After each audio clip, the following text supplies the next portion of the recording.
Hey George, it's Lisa. Just to say, I'm really sorry that I can't be there this week. I don't go out very often, as you probably gathered, and I just got the opportunity to go out with a few people that I used to work with, and it was a bit of a special occasion thing. So please forgive me for not being there. The benefit is that you'll actually get me talking slowly and unexcitably, hopefully, and not like a demented idiot. So that's one benefit. So just wanted to pick up on what I was actually going to talk about last week, which was this Greg Braden video that you're going to play for me the link in a minute. And one thing for sure, George, that these days none of us can be 100% sure whether what we're hearing out there, even in the so-called alternative world, is genuine or true, or whether it's all just another part of the big game of control.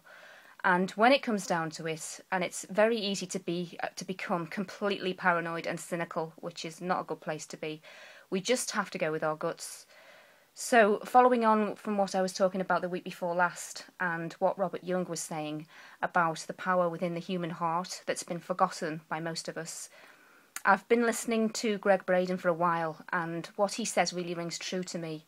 But again, it could all be part of the path that we are being purposely led on, who knows. But it just feels right, and that's all any of us can do, really, just go with what feels right. So the clip that you're going to play in a minute is one that I really love from Greg, called "The Role of the Heart in the Law of Attractions," which I'm sure many of you listening will have already heard.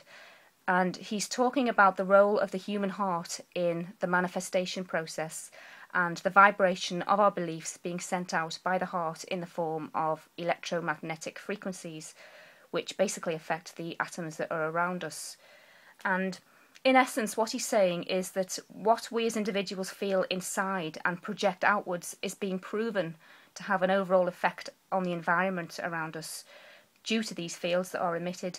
And again, as I said the other week, it's like when many people share together the same physical emotion and those feelings extend outwards. And another example, I suppose, of this, and this is on the other side to what I gave the example of last time, would be if you walk into a room and there's just been a massive argument, and even though it's over and it's finished, you can still feel that emotion and the atmosphere of it. And there's another study on this kind of thing that was done by a well-known Japanese guy that many of you will again have heard of, called Masaru Emoto.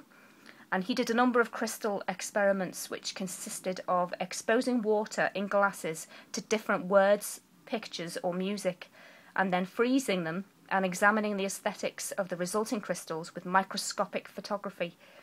And you have to go online to look at this, but the results he got are absolutely amazing. For example, when beautiful words such as peace and love, etc., are used, the most wonderful structures came out, whereas when nasty words like war, murder were spoken, the results were the opposite, and the structures were much more hideous.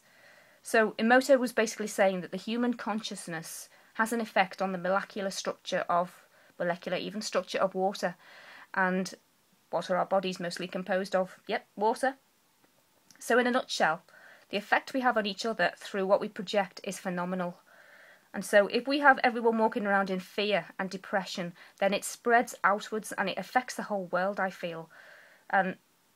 Which to me is another reason why we have to so rise above all this rubbish being thrown at us and try to attack it with I know I keep saying the same things, but try to attack it with a positive and humorous attitude if possible, which is hard but not impossible. And I think if we can start by spreading that feeling of positiveness and calm and hope outwards, then it can only multiply. And that's just my thought on it. And at the end of the day, what have we got to lose? Because if we're not all walking around totally depressed, we're feeling a bit better, then at least we're more living our lives than living what they want us to live. So I'll finish there, George, and if you could put that Greg Braden track on after this. And again, sorry I can't be there tonight, folks. And I know I'll probably get to this place and sit there thinking, I wish I was at home listening to the station, but never mind, I'm going to do a bit of promoting anyway. So thanks, guys, and I'll see you all next week. Cheers. Thanks, George. Bye.